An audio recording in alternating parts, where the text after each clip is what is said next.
Welcome to the TryPod, where we break down the NRL usually, but tonight is a special extravaganza preview to preview the NBA playoffs, which officially begin Australian time, I think Sunday morning. We're already in the play-in tournament, and that's been pretty dramatic and pretty exciting. I am joined tonight by Tala, who is now officially a pod legend after giving out a 200-1 winner in our NBA season preview show. Tala, mate, it's an honor to be joined by you to talk some hoops tonight.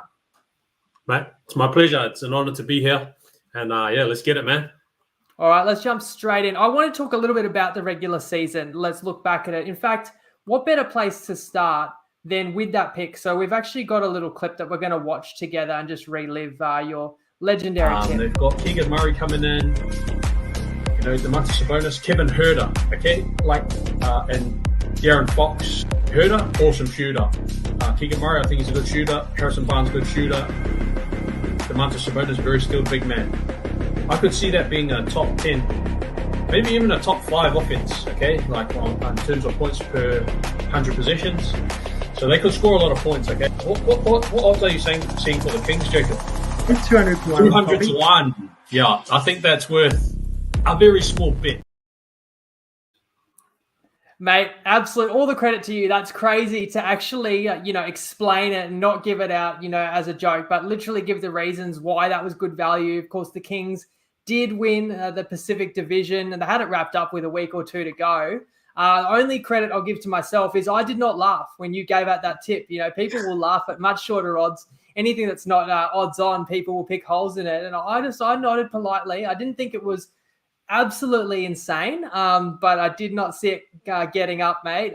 Talk us through that one.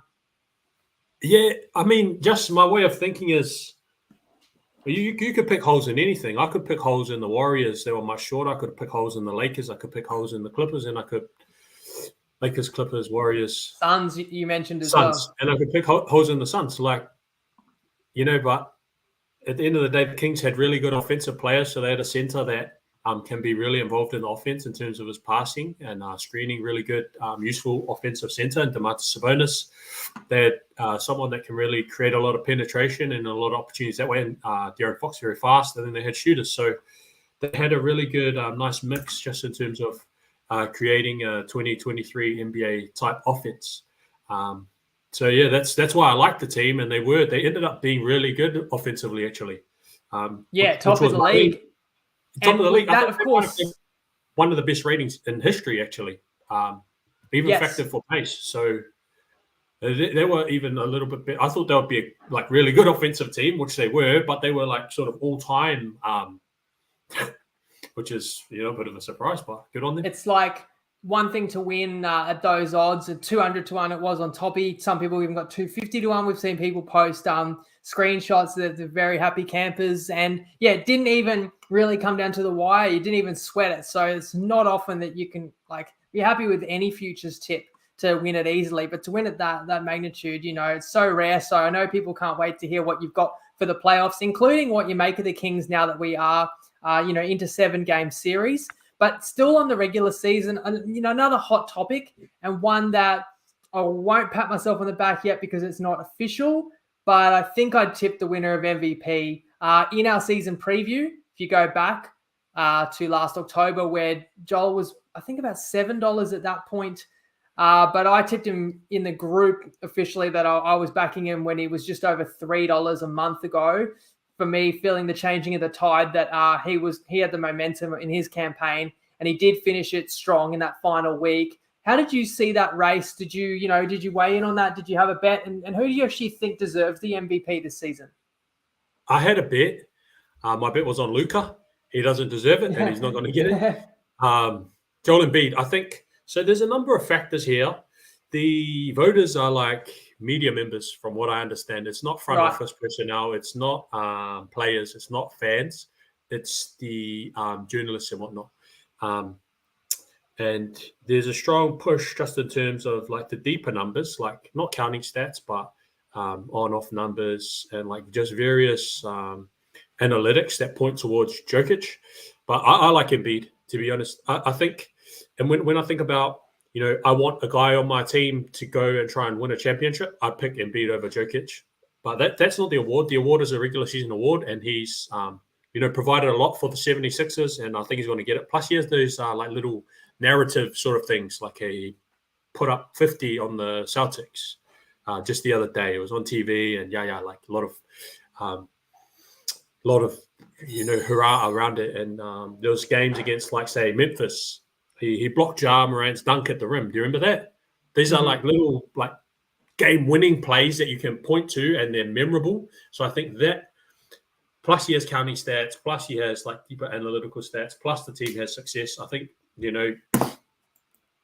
might as well, get in the queue, Jacob. You're going to cash that ticket. I hope so. I know there was a little bit fair bit of disagreement about it. Like, for me, Jokic, phenomenal player, phenomenal season. I'm wearing a Nuggets jersey right now. I just couldn't justify him winning 3 in a row. I think you have to be historically great. And I do think people say you should only boil it down to the per season and nothing else should matter. But I do think people look back at eras and at players' careers, and, whether he was deserving of 3 in a row, I think he would have had to be head and shoulders above the competition. For me, I really think the strongest case of any player might have been Giannis, but he just got derailed a little bit by that wrist injury, and just the fact that the Bucks cruised. But when you consider that Middleton missed most of the season, what Giannis does both sides of the floor, which Embiid does as well. Embiid is an absolute presence defensively. But again, Giannis, you talked about narrative. Giannis, like Jokic, has won it twice, the MVP award. Embiid never has. He was second place last year. So if we get back to who deserves it, I definitely believe JoJo deserved it. That exclamation point, 50 points on 20 of 25 shooting. They were all twos. He made 20 two-point field goals in that final week game against the Celtics. He did have about 47 when he played the Nuggets. I know he got grief for skipping the clash in Denver, but he got the better of Jokic in Philadelphia. I do think we're going to get up. I'm just going to keep patting myself on the back. I picked the 3-point contest winner again this year, so that was my 6th in 9 years. But another memorable tip, people wanted my rookie of the year. I was going for 3 in a row, and this counts for absolutely nothing.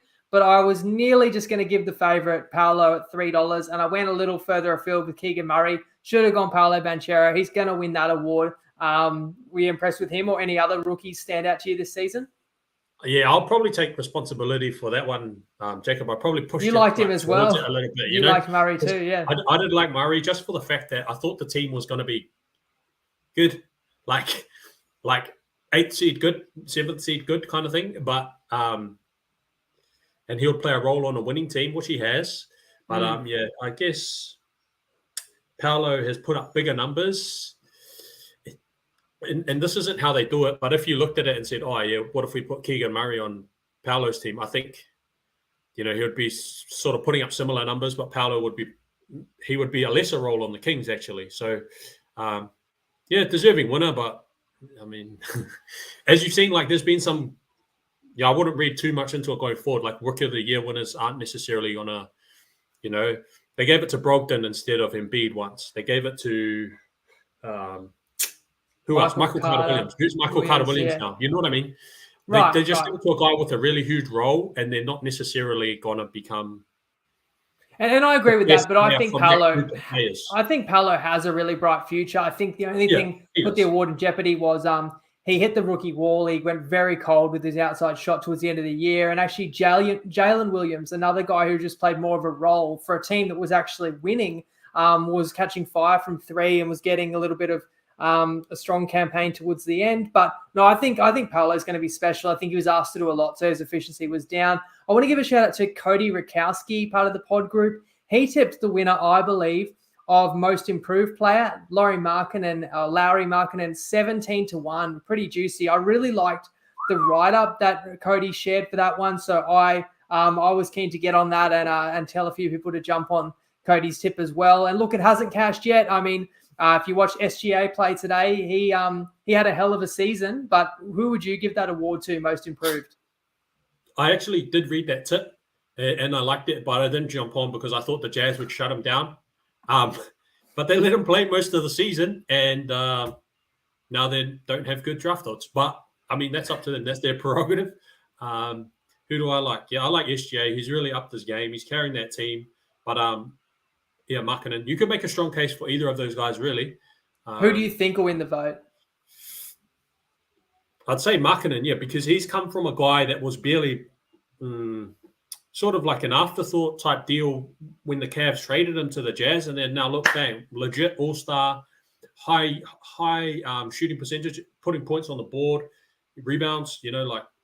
He's got a great case. He's got a great case. He's all NBA season, and whereas SGA already was an all-star, I think, or at least kind of fringe all-star. Now, I know Ja Morant won it one year when he was kind of an all-star, and then he became a superstar. So that would be the case for SGA.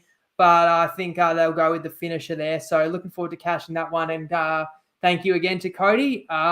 Just anything else that stood out to you from the regular season? Like, let's go positives. I know we already spoke about the Kings. Any other kind of team or player that really surprised you in a positive way this year? My favorite team, that player. Yeah, just the Kings, really. And also how bad the Warriors were. I wasn't like super high on them. I think I was on the under in terms of their regular season wins, but man, they were terrible. They were the worst. They're one of the worst road teams in the league, 11-30 away from home. So like, that's terrible. Like that's just not acceptable. You know what I mean? And yeah, Steph was injured and Wiggins had some sort of troubles, but man, like I don't like that. We're gonna cover that. In fact, the team you're not impressed with, the Warriors, face against the most impressive team of the season in the Kings. So we'll get to that series. We're going to go series by series. Disappointments. You already mentioned that you backed Luka, so it would be no prizes for guessing another disappointing West team. Anything to say about the Dallas Mavericks?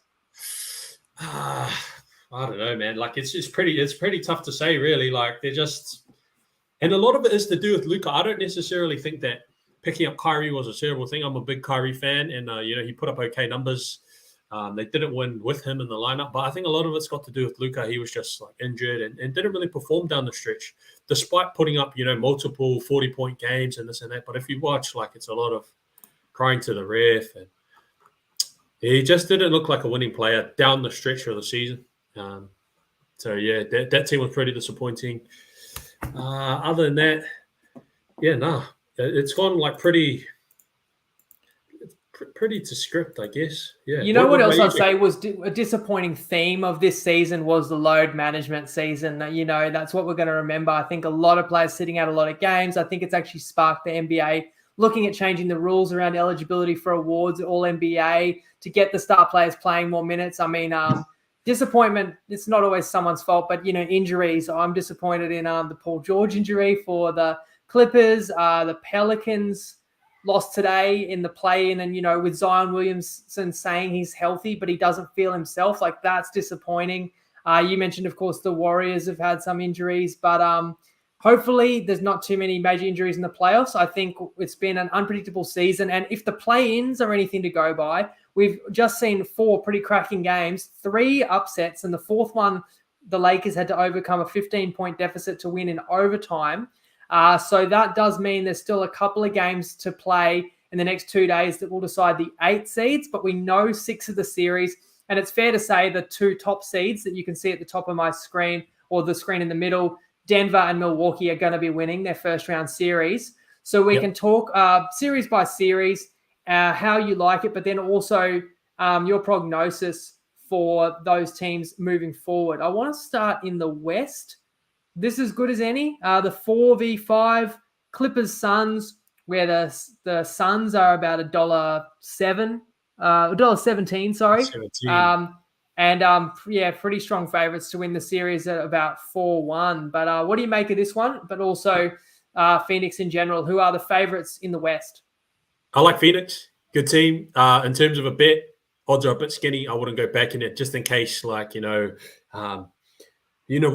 the Clippers' path? I think the Clippers' path is Booker or KD or Chris Paul get injured, and then Kawhi just goes nuts. That's how they win. That's how your ticket cashes there, Jacob. But I don't really see it. Well, Booker strained a hammy in the first round last year, and who was it hung around with him? Was it Pelicans? The Pels. That's right. Yep. So yeah, I do feel like that's what the Clippers would need.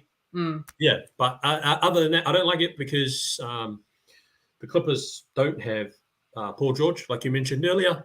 They have Kawhi, and Kawhi is just an absolute savage. We've seen Kawhi in the past be the best player on a championship team. We've seen him win championship MVPs at 2 different teams. So, like, I don't want to go betting against that guy, and the Suns are paying $1.17, even though, like, every other factor is lining up to say, go and bet the Suns. I'm not really too enthused. And, just in general, the Clippers aren't good enough.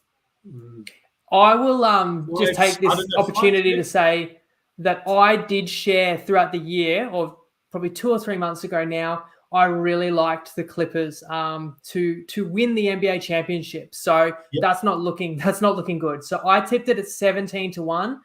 Three things have happened since I tipped it that aren't good. One is Paul George, the second best player, injuring his knee in March, just on the eve of the playoffs. He's not going to be available for the start of this series. That was bad. Number two that was bad after I tipped this, the Suns traded for Kevin Durant, who's still, one of the most deadly players in the league. Wasn't in the MVP discussion. He missed a lot of games, but in the final minute of a game, I don't know if there's any player you want ahead of him. I think he still can be devastating and so hard to get the better of in a 7-game series. And so that just shifted it. His game the travel. He's only played about 8 games with the Suns because he got traded just before the trade deadline, and then obviously has had an ankle injury, right? But if there's any player that can plug and play, and they're actually unbeaten in games where he has played. However, that didn't help my Clippers case. And then the third thing, the Clippers then drew the Suns in the first round of the playoffs, and I am incredulous that they could have lost that final game of the regular season. They'd be playing the Warriors they'd be playing the Kings right now. They'd be a favorite even without Paul George, and they'd be on the opposite side of the draw to the Suns and to the Nuggets. So they're just absolute morons. I know people who really follow the permutations and understand what was at stake on the final day. It wasn't that simple. There was a possibility if they'd lost, they could have fallen further. I would have just rolled the dice. They knew if they won, this was the matchup they got. Well, congratulations. Good luck getting past KD, CP3, Ayton, and Devin Booker as well. We can talk a little bit more about Phoenix when it comes to the West odds, but should we move to the next series in the West? Yeah, and just quickly on that, the Clippers have shown their hand before that they're willing to lose on purpose to find a... I think that played in their heads. They didn't want to look to dodge someone this year, but this was the year to do it. I just think that's absolute stupidity. And you end up, as you say, your opponent is $1.17 now. Now, this is the 3-6 matchup, Warriors-Kings. So Kings have home court. The Warriors are the $1.35 favorites. To me, the key is Andrew Wiggins, who has not played a number of months of this season, who was pivotal. I would say the second best player on the title side a year ago. He's meant to be back. Is that right? And do you give the Kings a decent shot in this series? Because they are $3.30.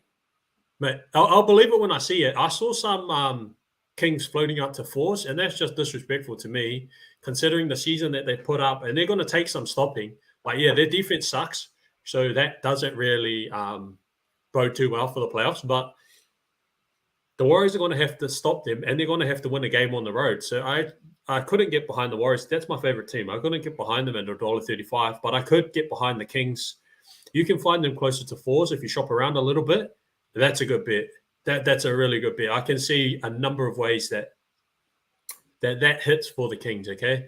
Like I said, good luck stopping them. They don't have a good defense. Hasn't played for 3 months. That's your best defender. And then who are you going to play? Jordan Poole, he's going to get cooked. Steph can play team defense. Clay's a step off it. Draymond's still got it. Draymond's still that guy. But I don't think Draymond's not the same player that was on the team that won 3 titles, from 2015 to 2018 either. He hasn't got the lift, but he makes that defense go. If they've got him, he just makes it go. He might not be able to just defend De'Aaron Fox in space or something like today because of athleticism, but just in terms of the huge impact he has, and guys in the right places, just finding himself in the right place to get a steal or a block or a tip, or it just happens for that guy. So he's still got that, and he's good. He'll help for sure. And I think the Warriors got so lucky, having players out and just kind of barely winning a game on the road all year. But yet they find themselves, they get the perfect matchup. Like, no disrespect to the Kings. What's the playoff drought? Something like 18 years they haven't been in the playoffs. And that, I do think that they've got the most expensive average ticket price. So that's the hottest ticket in town, getting a ticket to these playoff games. So it's going to be absolutely rocking. They light the beam. But in saying all that, because the defense doesn't stop anybody, you still probably think the Warriors will find their way through this series. But I think if Wiggins is not up to game speed, then I do think the Kings are very live dogs in that series. Let's stay in the West and see what we can find next. Grizzlies, Lakers. So the Lakers winning that play-in game yesterday, the 7-8 against Minnesota, when I thought they were dead in the water, but geez, Minnesota's got issues. We won't even get into them. But LeBron missed a lot of the season, that he was potentially going to miss the season, but he's playing through a foot injury that might need surgery after the year. Anthony Davis had somewhat of a resurgence. Lakers playing good ball. They are outsiders. The Grizzlies are $1.68 to win this series. It's the 2v7. And the Lakers, I'm squinting, it's like 218 to take out the series. So pretty tight. Which way do you see it going? I don't see a bet here, first and foremost, but in terms of, I'd lean towards the Grizzlies. I'd lean towards the Grizzlies. How about you, Jacob? I think the Grizzlies as well. I think that they've been as under the radar as any team this year. I think probably because Ja Morant was out for a while, so they weren't, at their ceiling, and then there was question marks about when he will come back, but he's looked pretty good, and the team seems to have embraced him, and you got, Triple J is probably going to win Defensive Player of the Year, which is one regular season award we didn't talk about. They've got the role players like Bane, Brooks. I think that the Grizzlies, I mentioned before, like that murderer's row for the Clippers with Phoenix and Denver both on that side of the draw. So I think this is the more open side of the draw. I think you can make a case for any of those sides. The two in this series, Memphis and LA, but also they're going to meet the winner of Golden State and Sacramento. And I'm not high on Golden State this year. I think I picked them to win the West last year. They don't have the same vibe. Whether they can rediscover it, we'll find out. So I think Memphis, who has home court, at least for the next two rounds, and has a player that can get to another level in Ja, I'd be taking him. But in this series, I think it's going to be won and lost at the rim because the Lakers attack the rim like no other. I believe LeBron and AD lead the league in points per game scored at the rim. The Lakers have the highest free throw disparity or differential to any team in the league. That's and right, the Lakers. And so the thing is, well, Memphis has the Defensive Player of the Year, right? So does that mean he can negate that? But Jaren Jackson Jr. is very prone to fouls. So I think the real key is, can he contest the Lakers shots without fouling? I think that's going to decide this series. And this is what it comes down to, Jacob, because Jaren Jackson Jr., I think he plays about 28 minutes a game. It's not because he's unfit, it's because he fouls a lot. Mm-hmm. And if you remember back to when the last whole postseason last year, couldn't stay out of foul trouble. Now, last year they were lucky because they had Brandon Clark and Steven Adams that they could go to, so they can do different things like have Jaren Jackson off the ball. So if Anthony Davis and LeBron are putting that much pressure on the rim, man, I wish I could find some props for over-under fouls on Jaren Jackson because I think he's going to have real trouble because all he's shown throughout the course of his career, even in games that count, he can't help himself. Like, he's making all these plays, and that's what makes him an amazing player, right? Like, all these steals, all these blocks, like, all these extra efforts, but that also puts him in more positions to foul. And then if he fouls, now what are you looking at? John Conchar. Anthony Davis will score 5,000 points on John Conchar. He will score on Tillman. What are they going to do if Jaren Jackson can't play more than those 28 minutes? And there's a big chance that happens, okay? Like you can say, oh, yeah, well, what are the Lakers going to do if Ja Morant goes off? I've already ticked that off there. That's going to happen. But the question is, what's Jaren Jackson going to bring? Can he control himself? Can he stay in the game for, 36? Can he give us 36 minutes, 20 and 10 with 2 blocks and 3 fouls instead of 6? Yes, yeah. And I believe he averaged 5 fouls a game in the season series with the Lakers this year, and you can only get 6 at the max. I've got some contributions from group member Brandon G, who tips nearly daily, more so like game by game and player props. But I did ask him if he had anything for the playoffs. And in this series, he's actually going the Lakers to break the play-in curse. I think by that he means that a team hasn't won a series after getting through the play-ins, but he has them beating Memphis. He said the same reasons, just to reiterate, that he doesn't think they can stop AD and LeBron with no Adams. And there's a question about whether Adams is going to be in. I don't believe Adams is back for the playoffs, or Brandon Clark. And the Lakers as well, since trading Russell Westbrook and revamping their team, and the emergence of Reeves, they actually look a really legit team that has a really high level defense. So, but are we both still picking Memphis though? Yeah. I'm picking Memphis. I'm not kidding. Yeah. Like, I can see a path for the Lakers. Like this guy, he posted on the TryPod. He said, "Oh, I like the Lakers, at $7." And I was like, "Yeah, I can see that happening." It's not wild. Like the Lakers, since the trade deadline, okay, some of the teams they're playing against are losing on purpose come this time of the season. But other than that, their record's been really strong. They've been putting up good numbers, and Memphis's depth up front is going to be tested, especially if LeBron, they're attacking the rim. They're just going to just keep going. It's not, which we know they will be for sure. I'll just put up the West odds there in general.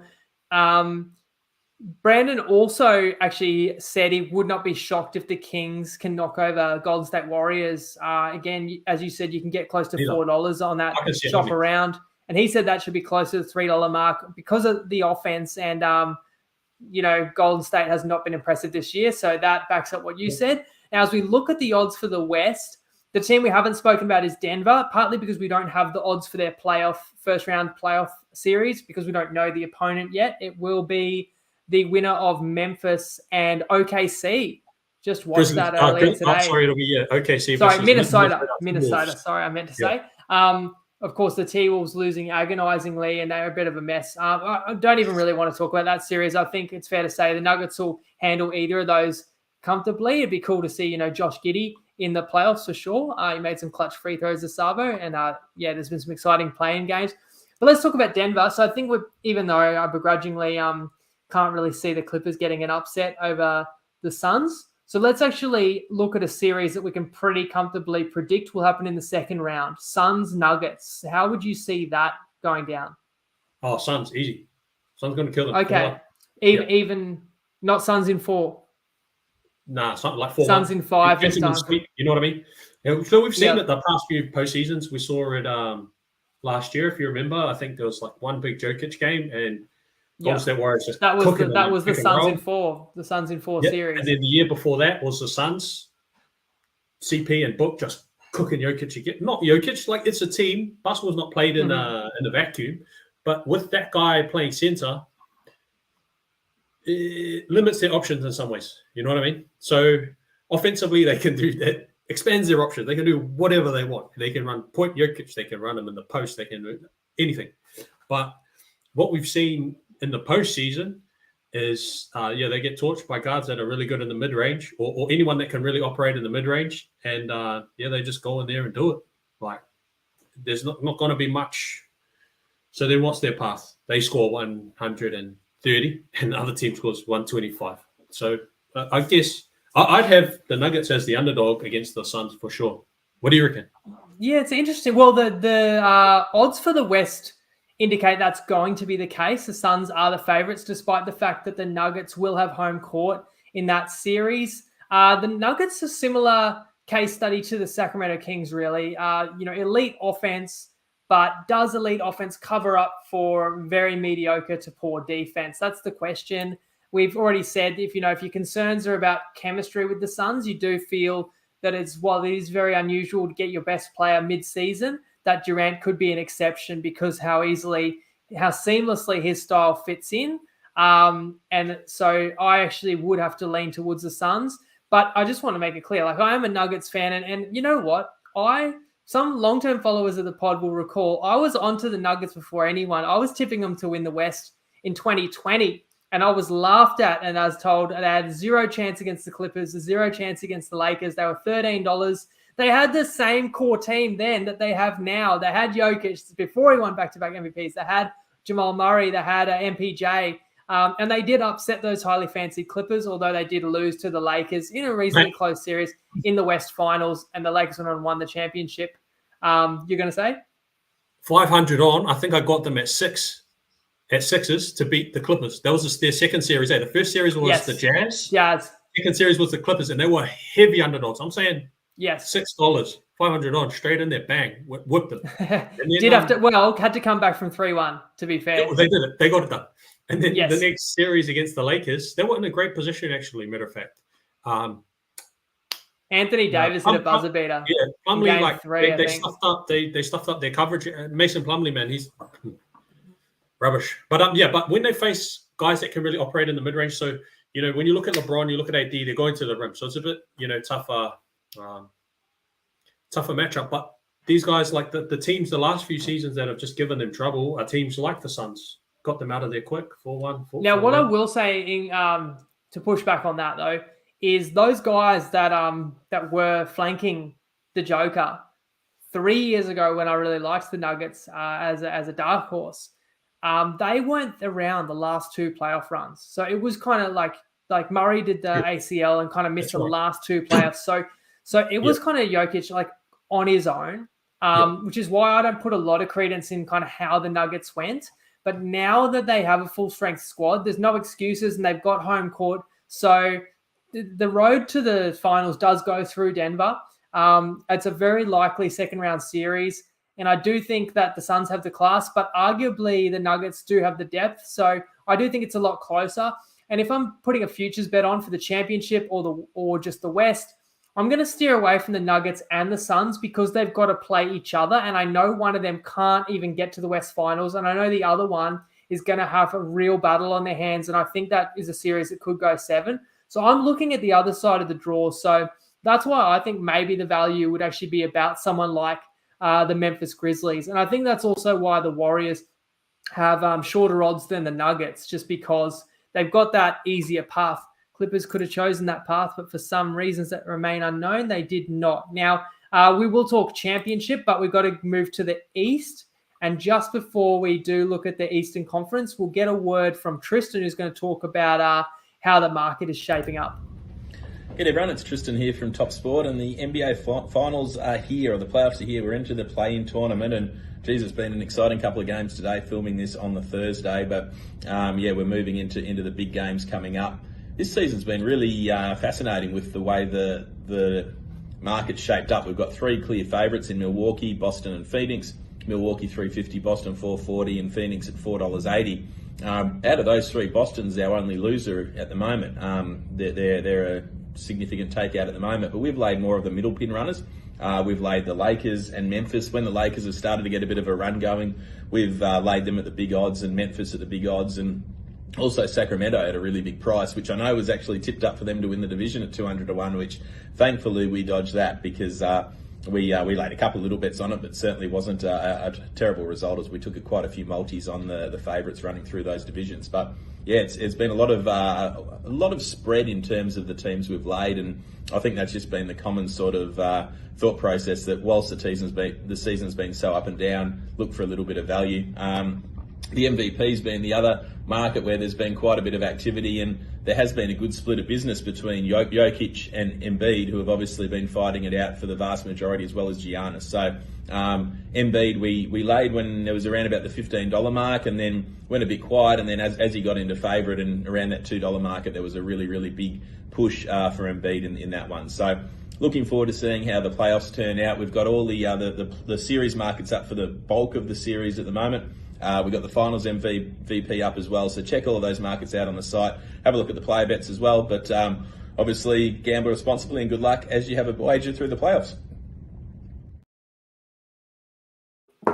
Now that's reminded me, I need to text Tristan because they are going to give a lower market percentage or a super aggressive price about Tala, and also happens to be Brandon's championship pick. So the best odds you're going to get on the market only for about an hour during this pod, which we're going to reveal. We're going to go series by series. I'm going to let you start talking, Tala, about the 4-5 matchup. We'll go through all the East series.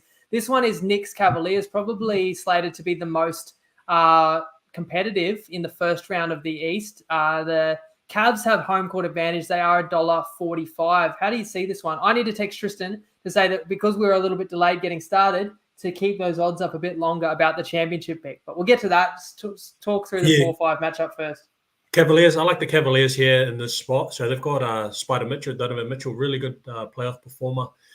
Or should I say, he's up for it, right? He's going to put up the shots. He's going to get after. He's not going to be scared of the moment. We've seen him have like multiple 40-point games without necessarily his team progressing too far.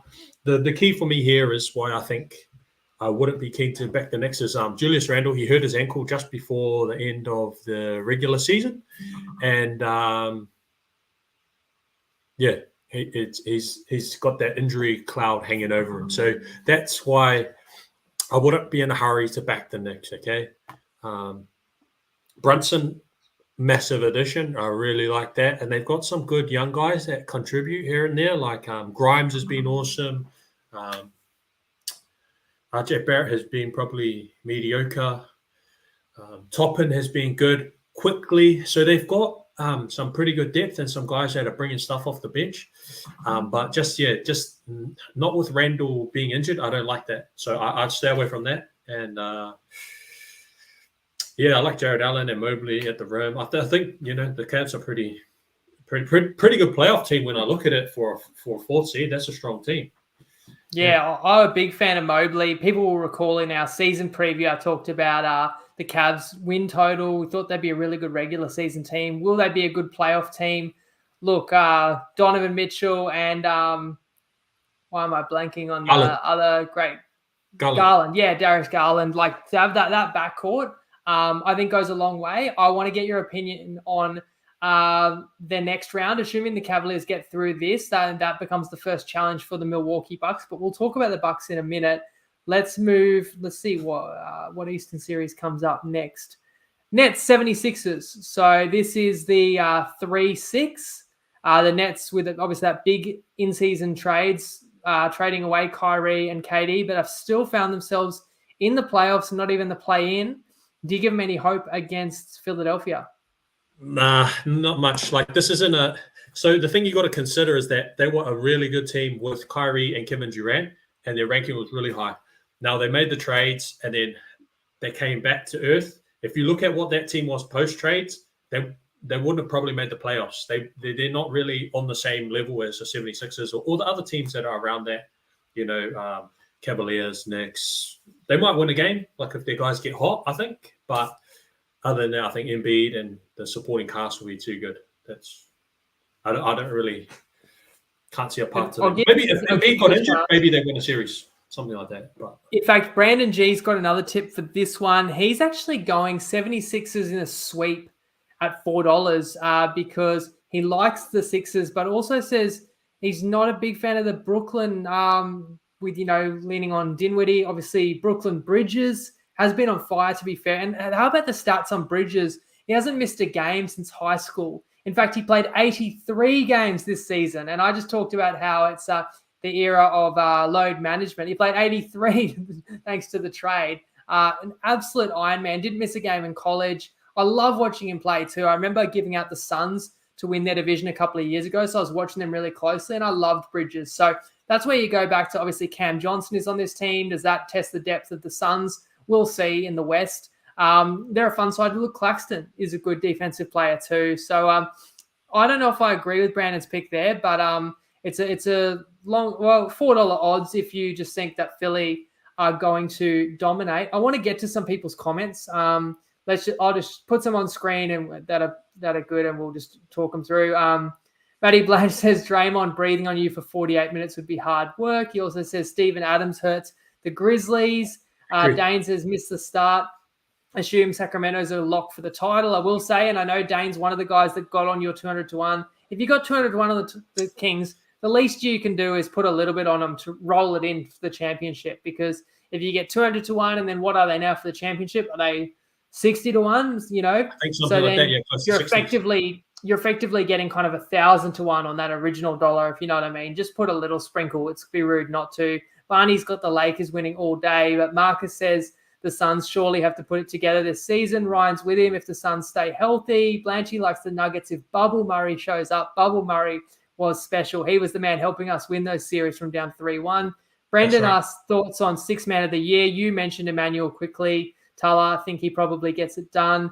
Ryan says, don't mind Donovan Mitchell for finals MVP as a way to back the Cavs. Look, I think Mobley's that good, but I think often a guard does win it because they have to score in volume. We'll get to whether the Cavs have a chance over the Bucks. You'll have those memorable shots from a guard generally, like, the pull up to win the game, bang, I do think, late in the game, they don't necessarily feed the big man. He's probably just going to keep it on the perimeter and he can make a big shot.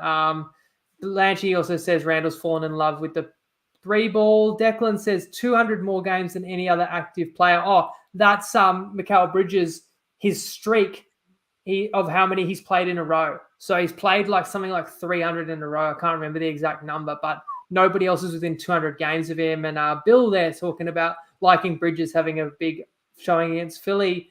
So we'll see. But I think Philly should be too strong. You talked about Philly's supporting cast, as Declan says. Yes, Mikal Bridges has played 398 straight.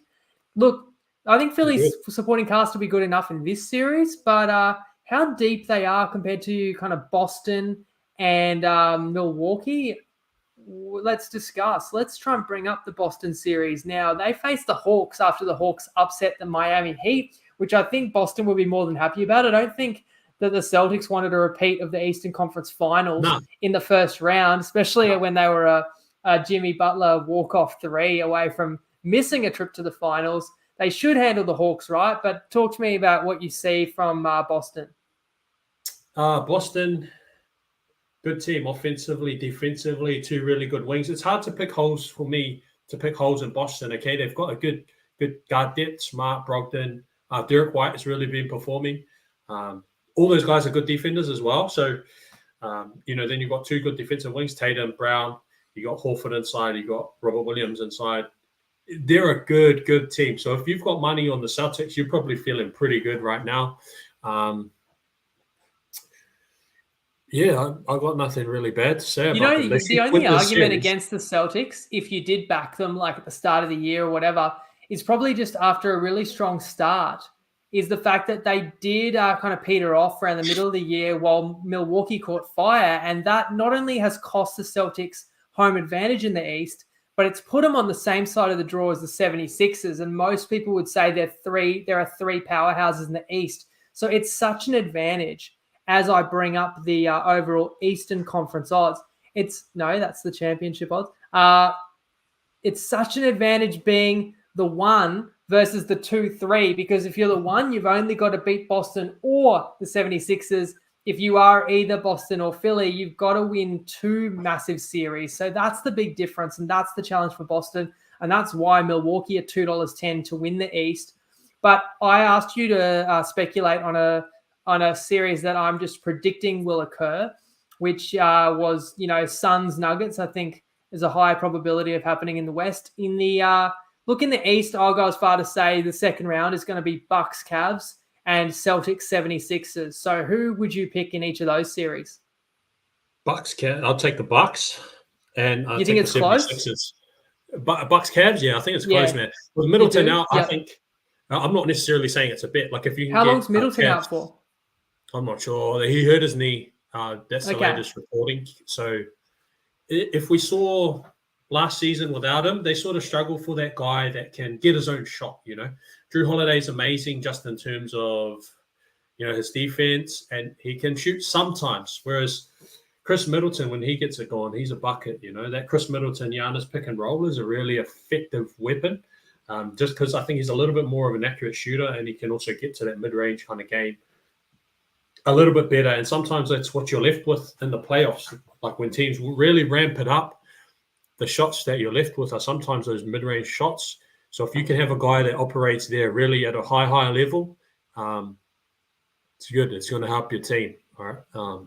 So that's that. But generally, I'd say the Bucks, because they got Giannis.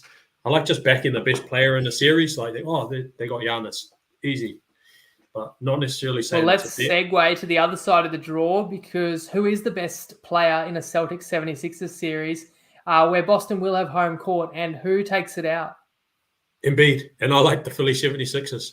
They're going to be, those odds probably imply that they'll be the underdog. If they make it that far, so they have to win their first series against the Nets, and then Celtics have to win it also. So, 76ers will be going in as the underdogs. I think in the regular season, the Celtics won that series 3-1, with the one being a game where Joel Embiid scored 50.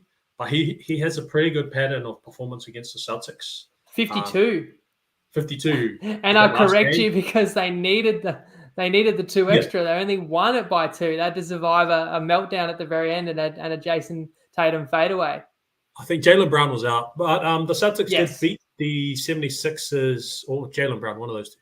The Celtics did beat the 76ers, I think 4-1 or 4-0 in the 2020 playoffs. And Embiid, he just didn't have it. But he's at a better level now. He seems fitter. He seems pretty healthy coming in. And, I'd be happy to bet him at plus money, like to get it done in that kind of series. Yeah. And Brandon actually agrees with you. He said, all the talk is about Bucks and Celtics in the East, but I wouldn't be shocked to see Philly get out of there. If Harden and Embiid can fire, this is the first ever time teammates led the league in scoring and the league in assists. And then you throw in Maxey, who I agree is a stud when you talk about the depth. Look, he's mentioned Harris and PJ Tucker. I'm not too high on either of those guys. I know PJ's toughness. Tobias Harris is so overpaid and just does, can just drift out of games. If he can play his best, and they're going to need like that extra wing depth for sure. So he's the X factor for me. But Brandon says that's as good a starting 5 as any. And in terms of value, he likes them because they are longer than the other two more highly fancied. So without further ado, although George says no chance, get real. Look, if you want to back the 76ers, who Brandon likes, and you just said you'd take them in the East. In fact, you reckon, Tala, at this point, if you could just play a futures play on anyone for the value, you go 76ers for the whole thing? Yeah, just from a betting perspective, they've got a good defense. They've got a player that can really go for it. Like, they got question marks. Harden's never really been a postseason guy. But if you think back, he was at one time the Thunder. I think maybe his rookie season or second season in the league. They went all the way to the finals, and he put up some games. No, I'm serious. He put up some games. Yeah, no, he did in the West finals. I feel like he's still at a quiet finals, and he was a 6th man at that stage of his career, to be fair. For the most part, his playoff track record is very bad. I've seen some games live where I thought, there's something wrong with this guy. Like, he's got to be injured for sure. But at least they got Embiid, Bam denied him the ball against the Heat, and they got them out of there. But I think the 76ers are better this year than they were last season. And, I'm happy at those odds, just in terms of the odds. You can make an argument, like I said, for the Celtics. You can make one for the Bucks really strong. But at those odds, 550. Even the Cavaliers at 19s, now that's somewhat intriguing, but... Yeah, I just Googled, and it doesn't sound like the Middleton injury is very serious. So I think he will be there for the playoffs. I don't think the Bucks would be 210 without him. Injuries can always throw a spanner in the works. So you take someone like Cavaliers, and then suddenly there is an injury, kind of how we saw Toronto go on a run, or even, to be fair, the Suns, when they made that run a couple of years ago, wasn't expected, but they kept meeting teams that had injuries, like the Clippers lost Kawhi that year and stuff in the playoffs. Right. So it can definitely happen, but that's also the case for probably taking Philly because they're healthy right now, and I'm really excited to see Embiid just really going for it because he's another guy like Harden who doesn't have playoff success on his resume yet. And Blanchy comments there that Rivers and Harden are perennial chokers, and I think back to one of the times where a James Harden team actually won a playoff series was because the Clippers were coached by Doc Rivers and blew a 3-1 lead, which was shocking, including a closeout game where Harden was on the bench. But I think it was Corey Brewer and Josh Smith just started making. Yeah, that's right. That's exactly right. They benched him and then they came back from like 20. They were down 20. That's right. And went on to win that series. So look, anything can happen in the playoffs. I think Boston's the strongest team in the East. So that's probably who I'm looking at. But I'd love to see Philly do it, and I can't really disagree with you guys. And look, if you go on Toppy, $12 about the Philly 76ers to win the whole championship, which is the best available odds in the market. And you can have up to 100 on that, and that's going to be available. I'm not sure. I tried to ask Tristan to keep it until about 7:30 Eastern time. So if you guys like that, Brandon's tipped it. Tala likes it as well. We can close with this, Tala. Then would you back anyone for finals MVP?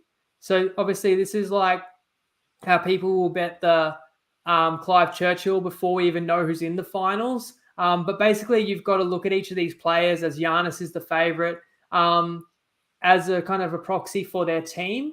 And you're just taking the risk that if you take the player and not the team, that a different teammate could win it. In some of these cases, like Milwaukee, it's not going to happen. It's going to be Giannis, or if he's not the finals MVP, it means the Bucks didn't win the title. But does anyone kind of jump out at you, Tala? Because like we're seeing there, Joel Embiid's $10, but this is what I'm saying. You can get 12 about the 76ers right now. So that does demonstrate the value. I gave out finals MVP Steph Curry last year, in fact. But who do you like in this one? I can't really, I don't. If you like the Celtics, just bet Jason Tatum, because what are they paying for the championship? $5? Let's bring that up. So Tatum is $550, but $430 for the championship with the Celtics. That's not bad. Like you could say, Yes. Brown could win it, but I think that's pretty unlikely. Less likely. So I guess Jason Tatum or yeah. And somebody did comment Donovan Mitchell in the comments there for like a long shot. Right. I don't know if he's not even going to show up probably on this list because he might be a bit further down. I can't scroll on that. Sorry, it's a screenshot. But somebody else commented they now do MVP of the West Finals and the East Finals. I think it's the like Magic Johnson and Larry Bird trophy, something like that. Yeah. And someone found like LeBron at $14 to be the Western MVP. Like, that's pretty juicy odds, I guess, because he's teammates with Anthony Davis. So have a look around at these kind of markets, guys. It all officially tips off on Sunday morning. Look, we've probably covered a fair bit, Tala. Plenty for people to chew on. I'd love to hear other people's thoughts in the comments. Just hit us up. Let us know what you're backing. It's great fun. I love the playoffs. Early days you might get 2 or 3, or even on the big days 4 games. But generally, 1 or 2 big games every single day, rolling all the way into June. The stakes just getting higher and higher. The best players playing bigger minutes, and it's for all the marbles. And there's always exciting twists and turns. And plenty of there's no sure things really. So plenty of different angles you can take and plenty of juicy odds if you can find them, as of course Tala did in the regular season. So can't wait to watch it. But I really appreciate your time joining me to talk all about it before it unfolds, Tala. It's all good, man. Happy to be here. And best of luck for your tips. Obviously, you are riding the 76ers. What else are you riding? Oh, you did get Milwaukee early days. Yeah, Milwaukee. And anything else that's still alive? Milwaukee at ginormous odds. Philly at about 20s. And the Lakers, I jumped on them at the trade deadline at about $30-something to one. So you got good positions there. Yeah. Whereas I'm on the Clippers at 17-1. So about double that odds. As I said, it hasn't worked out. I haven't abandoned all hope. Anything can happen, but I apologize. If people tell me on that one, it's not looking the best. However, I hope you guys did tell me on Embiid for MVP. It still might be a few weeks till that gets announced officially. I'm not sure. I know people have been asking me when's it going to pay out. We'll see. But good luck if you're riding that one, or for anything you back throughout the playoffs. Always do it responsibly, guys. And look, there's a footy game tonight. We got my Dolphins are playing, so I better change gears, my brain back to NRL. Next time I'll see you guys is the NRL recap on Sunday night. And Tala, I'm sure we're going to see you throughout the group interacting and sharing value where you see it on a game-by-game basis. I'll let you got to work tonight. I'll let you get to work, mate. But once again, thanks for your time. Cheers, mate.